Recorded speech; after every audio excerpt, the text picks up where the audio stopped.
Happy Monday, everyone! We're just waiting for Glenda. Kasi nga, hindi na kami nagme-metro pag pumapasok kami sa morning. Nagtataksi na kami kasi 4 naman kami. But anyways, look at my eyes. Di ba may bukol pa rin siya? It says Thai in Tagalog. You call it kulite. But don't tell me na nanilip ako. That does not have any scientific explanation. Let's eat breakfast, guys. Coffee and skyflakes.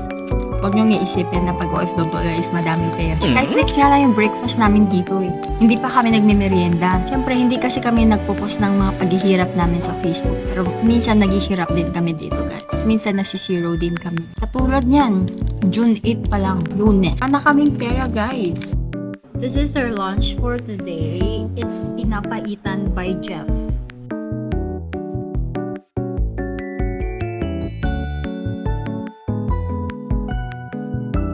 We're on our way to the mall. So, kailangan namin mag-walking para ma-burn namin yung kinain namin for lunch.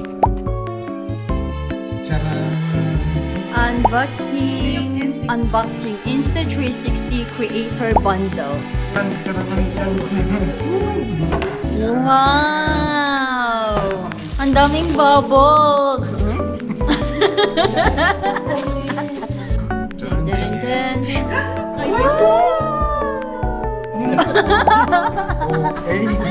Si OA. Lalagay mo na siya dyan sa bahay niya. Yes! We're on our way home. Tapos na naman ang Monday. Let's just do some catch up with you guys para malaman nyo yung realistic life ng isang OFW. Not only here sa UAE. Being an OFW, it's not for the weak. You know why? Akala nyo siguro is napakagaan, napakadali, ang gandang maging OFW dahil sa mga pinupost or nakikita nyo sa social media. But the reality is, when you are an OFW, kailangan mong pagsilbihan yung sarili mo. Ikaw ang magluluto, maglalaba, maglilinis ng place mo while you are working 5 days or 6 days a week. Well, for me, I'm just lucky enough na ang pasok ko sa work is 5 days a week lang. But for some people, they go to work for 6 days. And yung iba nga wala pang day off. Every day, kailangan mong bumangon ng maaga. For me, pwede akong gumising ng 6 to 6:30 a.m. dahil malapit lang yung workplace ko. But for other people, they need to wake up at like 5 to 5:30 a.m. Some even earlier than that. Si Jeff, gumigising siya ng 5:30 just so he can catch his bus and reach his office on time.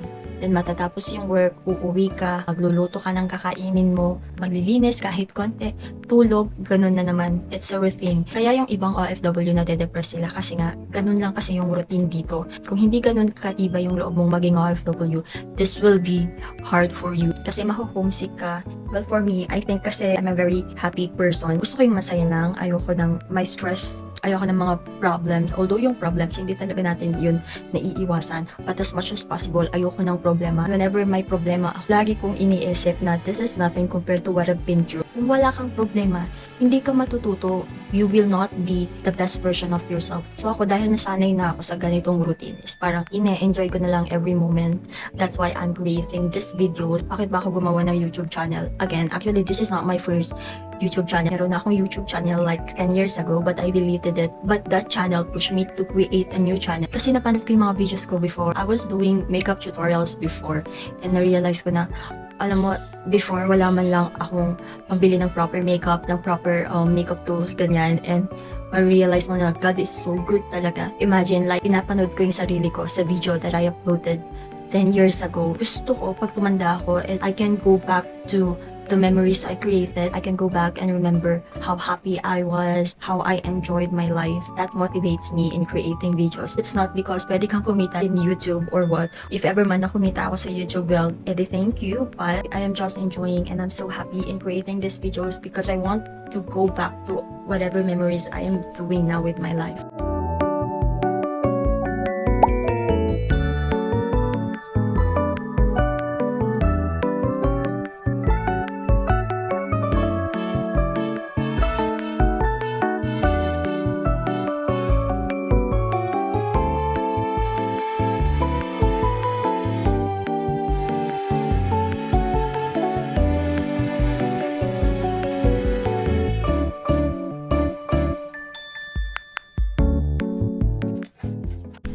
Tuesday, everyone.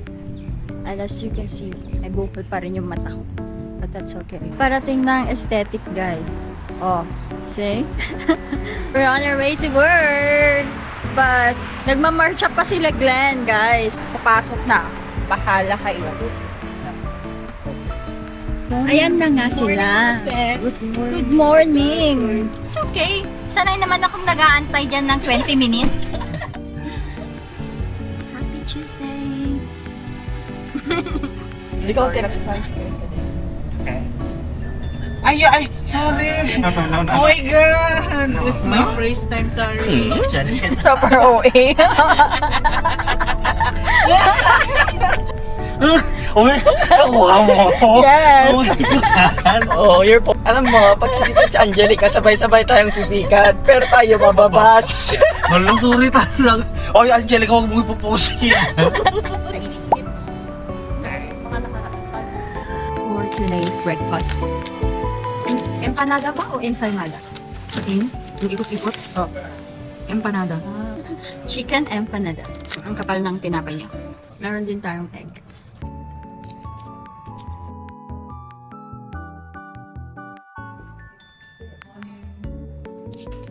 Morning.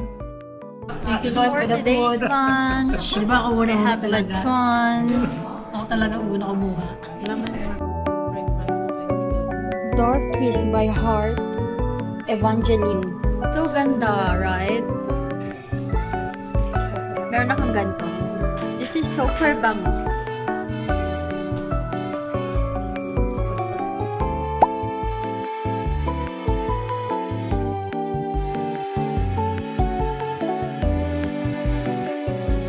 Okay guys, so hindi tayo nabunot. Apat sila. Okay. Tara na sa salt. Yan kasi yung crush niya. Thanks, Daddy John. Ay, akala ko libre. Sure. Ano naman yan eh? Annual payment yan, di ba Kuya Joe? I'm so, divinely protected talaga. Kasi hindi ako nabunot, guys. Thank you so much, Lord, ha. Kasi, alam mo, wala na akong pera. Makakainom tayo ng matcha. Taste test! Sabihin mo din, mas. Jero, ulitin mo, sabihin mo. Hala, Jerome, bakit ganito? Wala namang lasa. Ulitin mo daw! Jerome, palitan mo to. Ayaw ko yung lasa.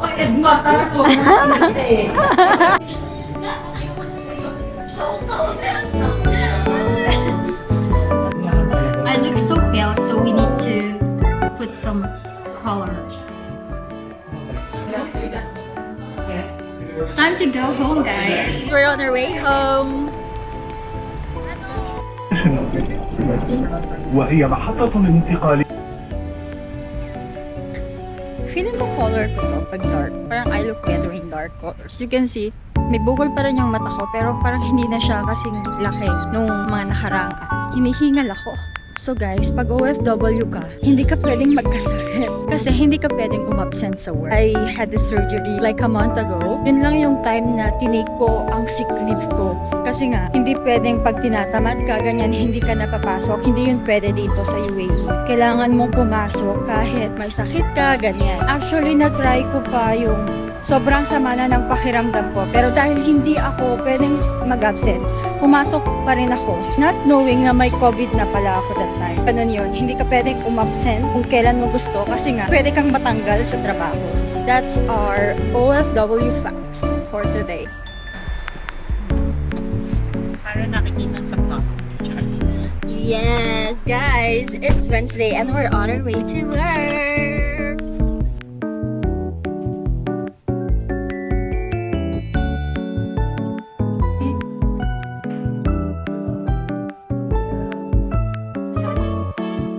Hello guys! Sorry, I'm late. Help. Correct. Kailan ka naman? Tignan natin ang kare-kare ni Glenn. Ang sarap! Ang sarap! As usual guys, we're on our way to the mall. Guys, so magmamatcha na naman kami. Problema, sinong magbabayad, guys? Malakasan ng guardian angel nga to. Sige na! Wait lang, ilan dapat? Guys, bunutan na lang daw ulit. Mas malakas ako sa guardian angel ko. Nag-pray ako kagabi, no? 30 minutes kaya yung prayer ko. Guys, ito yung nabunot natin. Ayoko nang mag-pray mamayang gabi. Ice vanilla na lang. Ice vanilla. Ice vanilla. Go!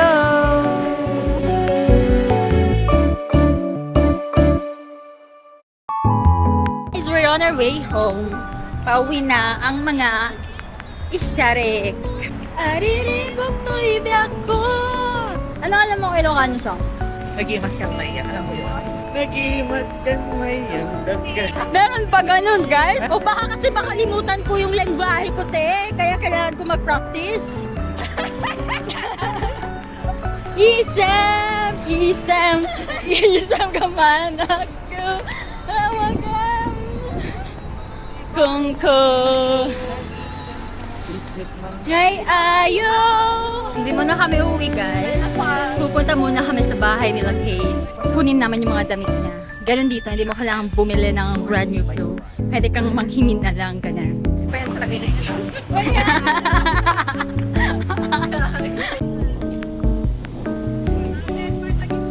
Ulit-ulit pa din.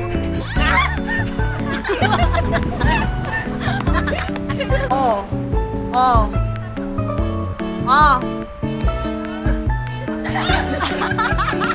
Wala, muntik na akong leche.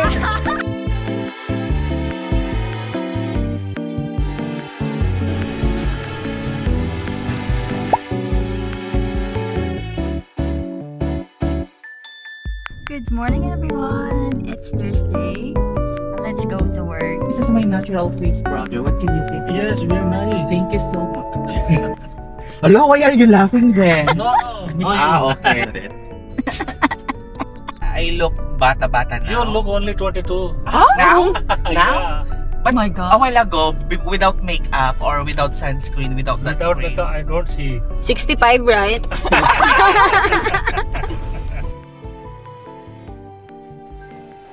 Ganon. Kailangan ko nang mag-diet kasi matamad talaga ako.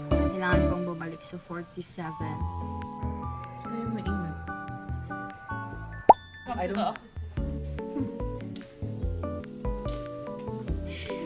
So I thought it was funny. We will come every day and talk to dirhams. Yeah. Yeah, it will be more fun. Guys, sorry, I'm late for the lunch. Ay, siya nga pala kung tayo. Hello mga sis! Pauwi na kami. Wala akong masyadong update ngayon because I was so busy. Huh? Good morning everyone. It's Friday na. And tatawagan natin si Badeng kasi nga, papasok na tayo. Hello sis! Ano to? Nasaan ka na? Kanina pa ako dito. Brother, why your meter is not running? Card machine not working, then This is working? the journey is free. No, we don't have. I told you already, we don't have. But you know RTA rules, brother, yeah? I know. Yeah. Na-drop daw niya tayo sa metro station. Subukan niya. Pero mainis day off na natin bukas. Kaya nga. Oo, Ano, masaya. diba? Sisirain niya pa yung fairness mo dahil Last sa... day na nga. Kasi guys, hindi kasi nagana yung meter niya. So ngayon, gusto niya is mag-pay na lang daw kami ng 20, which is more than ng usual na binabayaran namin. Akala niya siguro, hindi natin alam na... Akala yung first time natin. Oo. Eh, ang rule kasi ng RTA, pag hindi nagana ang card machine, ay free ang journey. Guys, the journey, it has been... Time in muna tayo, guys. Ganon. Let's make comfy.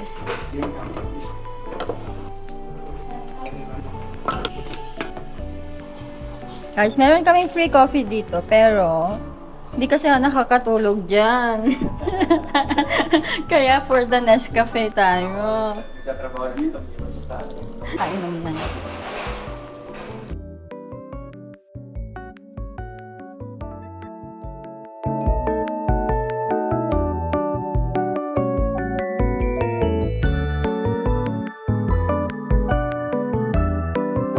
waffle fries. Ads. Yan na naman siya, guys. Kita mo, araw-araw kaya namin sinusuportahan yan. Namumulubi na kami.